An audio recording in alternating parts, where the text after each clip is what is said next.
Wow, you guys, Nubian TV present Africa Town. It's also known as Africa Town, USA, and Plaque too, y'all. It is a historic community located 3 miles from Mobile, Alabama. It was formed by a group of 32 West Africans who in 1860 were bought and transported against their will on the last known illegal shipment of slaves to the United States. The Atlanta slave trade has been banned since 1808, but 110 slaves held by the king of Dahomey. The king of Dahomey, yes, they were traders. They sold our ancestors, their own brothers and sisters, to the clear people. The king of Dahomey just maybe about 2 or 3 years ago put out a movie glorifying the female army that they had there. But in actuality, they were traitors. I would like to say that would the Jews allow anyone to change the narrative and glorify the Holocaust? No, we're the only people that allow this. But anyway, y'all, they were smuggled into Mobile on the Clotilda. Now they claim that they found the Clotilda sometime in 2000, pieces of that boat, which was burned and scuffled to try to conceal the illicit cargo. More than 30 of these people believed to be ethnic, Yoruba, Iwu, and Fun founded and created their own community who became Africa Town. They retained their own Western custom and languages into the 1950s. And then here go Cujo, y'all. Right here, the man right there, name is Cujo Kazola Lewis. A founder of Africa Town, lived until 1934 and was long thought to be the last survivor of the slaves from the Clotilda living in Africa Town.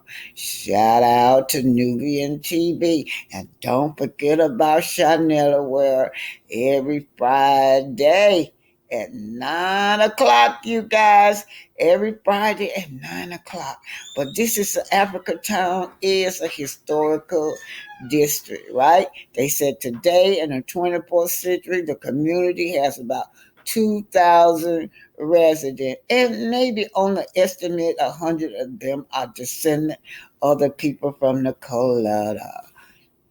Thanks to you, Nubian TV. You guys, I'm always a student because you learn something new every day.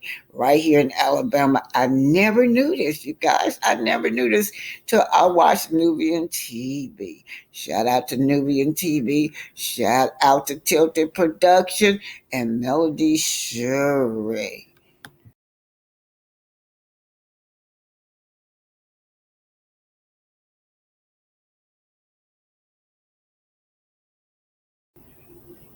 We have always been here. Let's take a look at why Christopher Columbus even noted that black people greeted him. Other clear explorers, they came before Christopher Columbus. They noted that Negroes, black skinned people, were in the New World when they got here. Okay, Columbus made his transatlantic voyage, you guys. He made his transatlantic voyage under the sponsorship of Ferdinand Leo. I can't see that. Isabella, the Catholic monarchs of Aragon, Castile, and Leon in Spain. It's Ferdinand II and Isabella. Columbus himself, according to the renowned American historian and linguist Leo Winter of Harvard University, one of the strongest pieces of evidence to support the fact that black people sailed to America before Christopher Columbus was a journal entry from Columbus himself. In Wiener's book, Africa and the Discovery of America, he explained that Columbus noted, now check this out, in his journey that the Native America confirmed black skinned people had come from the southeast in boats, trading in gold tipped spears, you guys. Those were some beautiful spears. And in fact, our ancestors was expert voyagers, right? And they could build boats.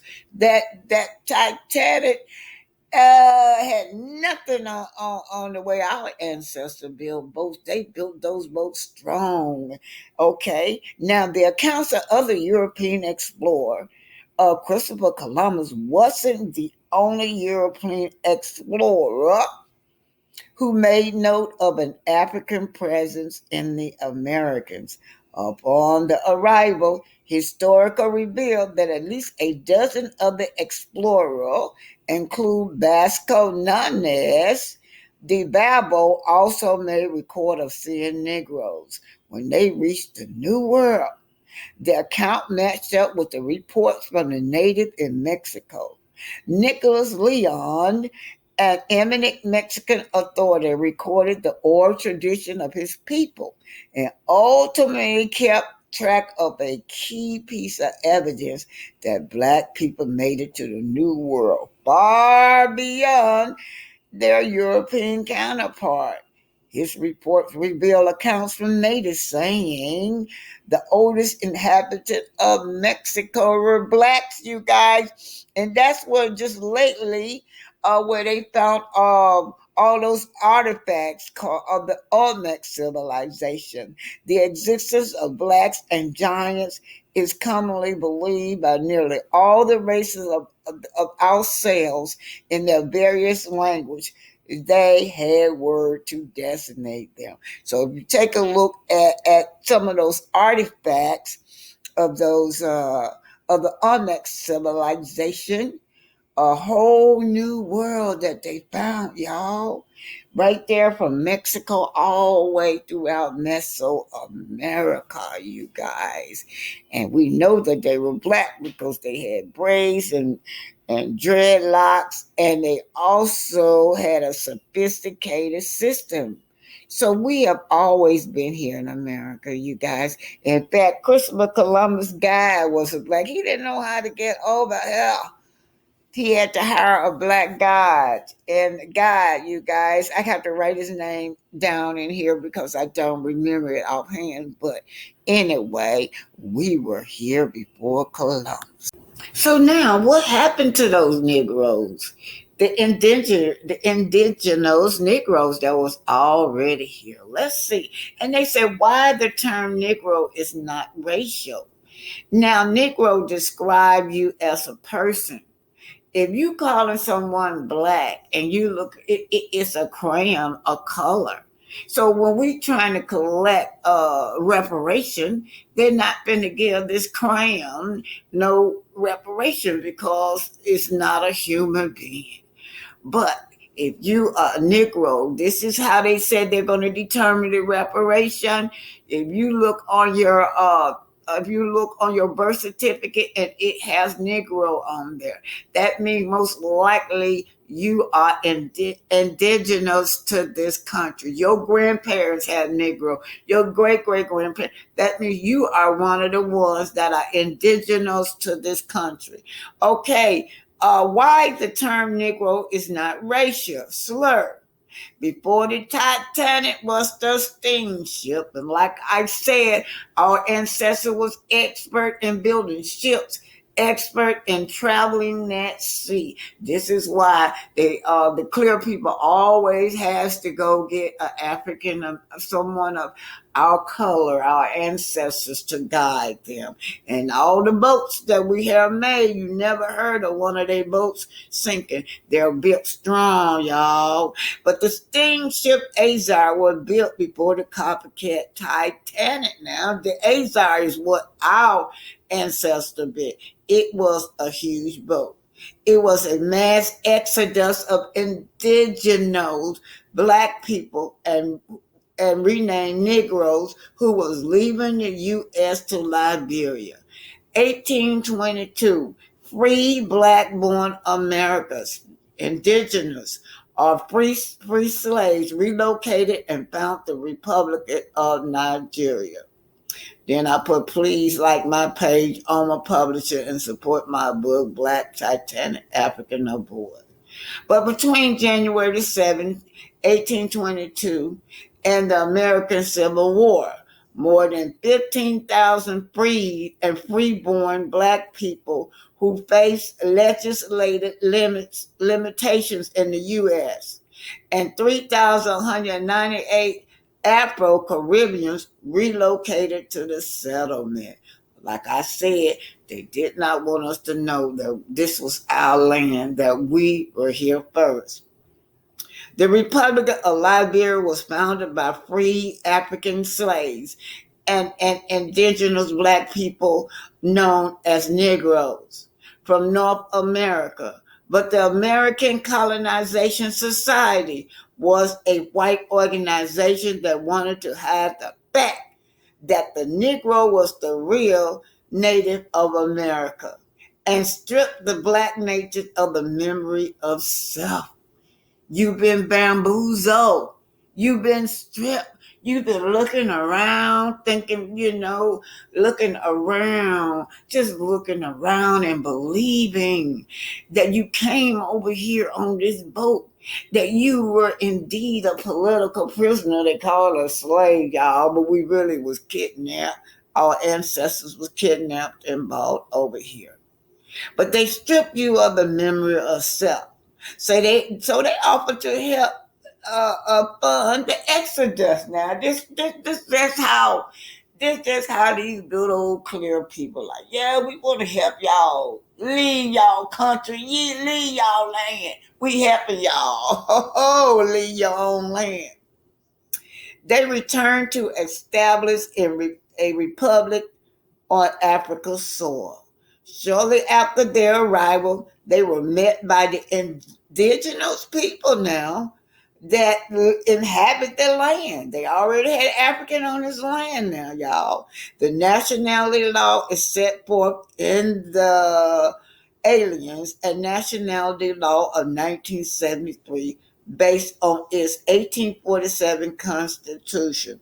Current citizenship laws explicitly stated being black as a prerequisite to citizenship. You change it to black, y'all. The first constitution allowed for women to transmit the nationality to their children. So now, when you call yourself black, now you've been stripped of the knowledge of self.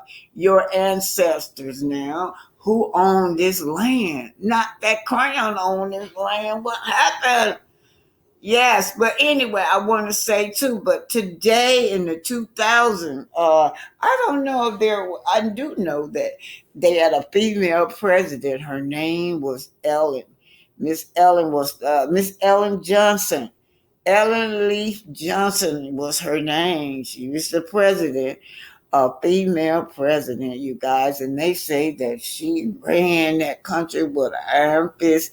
Yeah, she is. I need to put her picture up.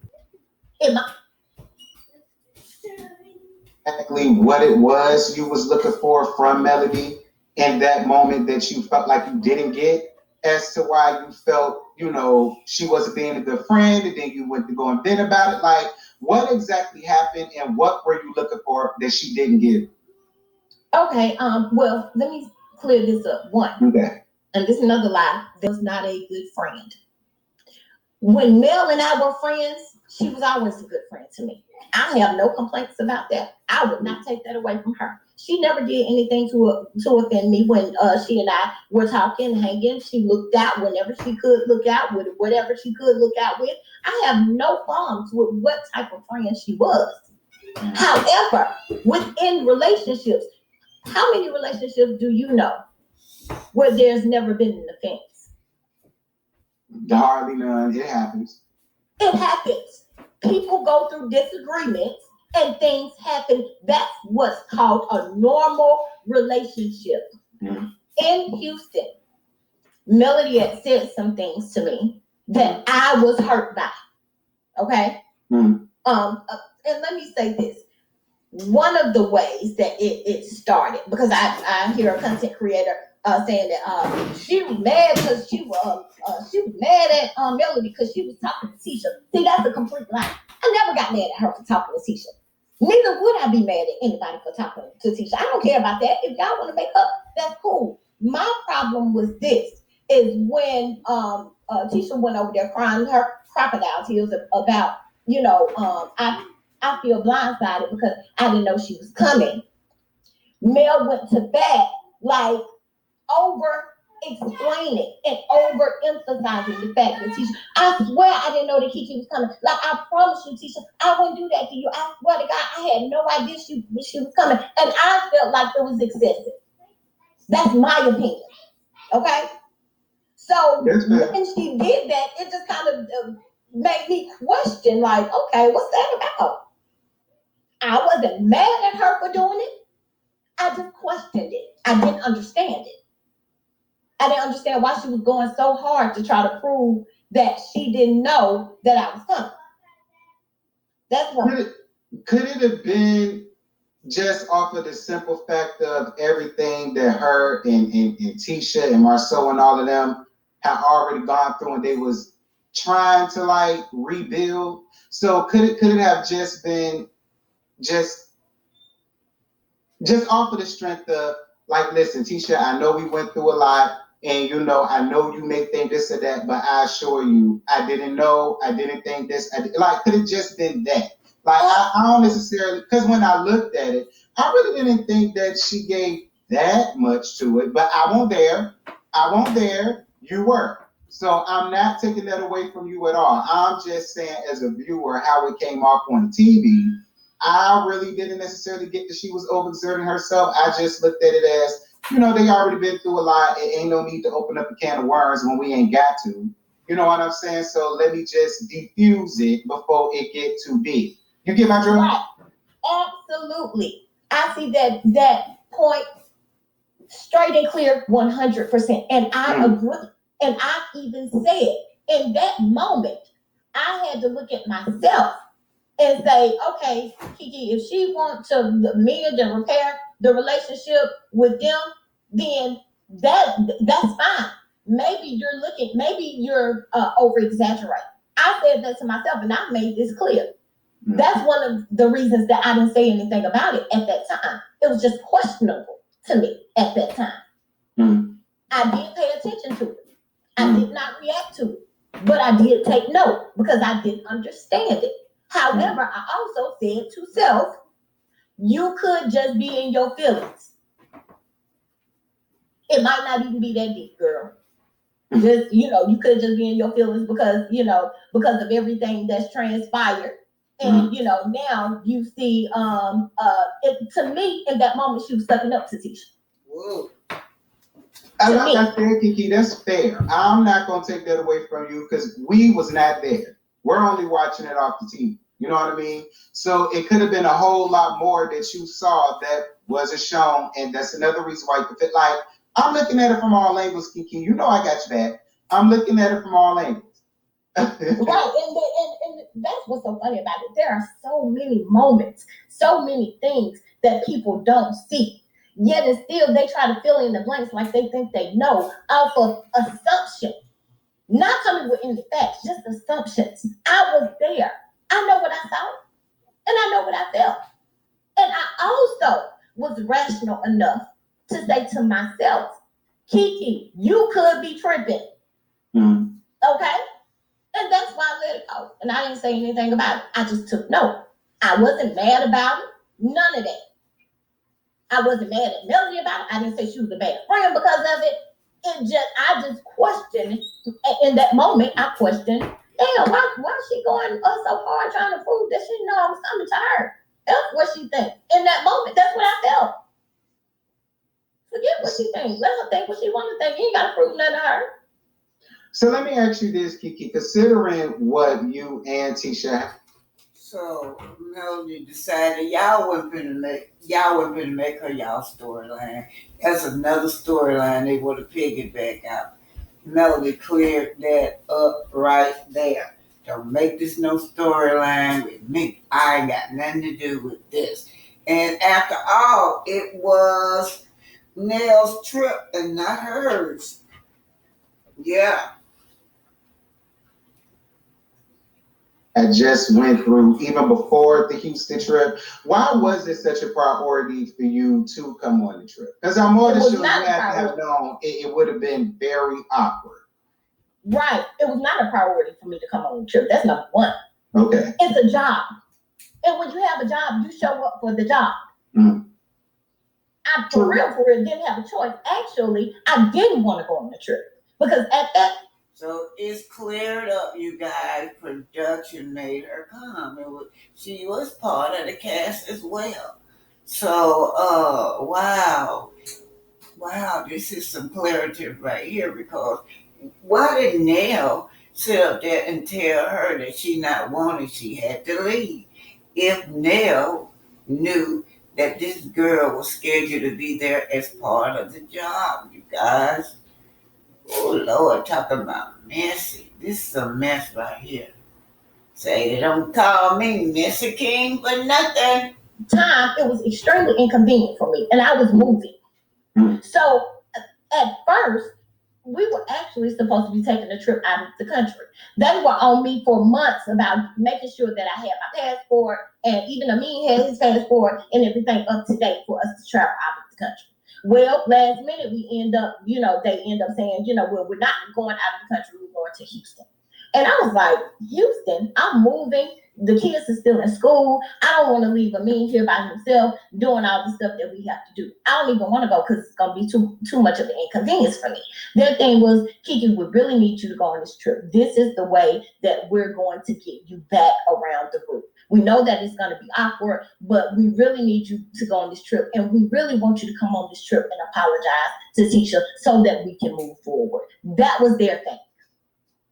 I didn't want to do it at all, especially when it was like, okay, well, Nell is sponsoring the trip, so we need to get a phone call with you and Nell, and you're going to have to ask her to come on the trip. And I'm like, what? For what? I don't want to do that bullshit. I'm like, I don't want to be calling, begging nobody to go on no trip that I don't even want to go on in the first place. Like, what sense does that make? But you know what? We need you to do it because it got to make sense, right? Okay, fine. I'll take one for the team. I'll do what I got to do. It's a job. That's what you do. You do your fucking job. I don't know what's so difficult about that for people to understand. I did not just go on the trip that I was just wanting and just bombarded my way. I went because it was a requirement of me to do so. And that's why. So why would you hold Melody to a different standard for doing her job? The object of that trip, like you said, was for everybody to get together. So she was trying, and so it was a job. That's what she was doing. But you holding Melody to a different standard than what you hold yourself to. All right, here we go again. This is Kiki interview with giving you the real tea. It was also like they try to make it seem, oh, it's such a huge shock that Kiki was coming on the trip. It wasn't no damn huge shock. Most of them knew I was gonna be there for real. Oh yeah? They knew. Now, Tisha might have hoped that I wasn't gonna be there because she might have hoped that they put me, on hiatus for what had happened. But they knew that there was a 95% chance I was gonna be on that trip. So, speaking of Tisha, is it safe to say that you and her still are at the same place where y'all was, which is absolutely nowhere? Yep. I mean, completely safe. Listen, I hate to see it, but at the end of the day, I mean, y'all family, maybe y'all will work it out, maybe you won't. I really hate it for y'all though, Kiki. I do. I hate it for y'all because if you really want my honest opinion, I really feel like a lot of people came in between what y'all had going. If you want me to be real, Kiki. And so that's why I've always been in the mind frame of, well, maybe if they just talk, maybe if they leave everybody else out of it, maybe if they get off the show and don't even worry about it on the show, do that off scenes, maybe they could get somewhere. You know what I mean? Like, so there's no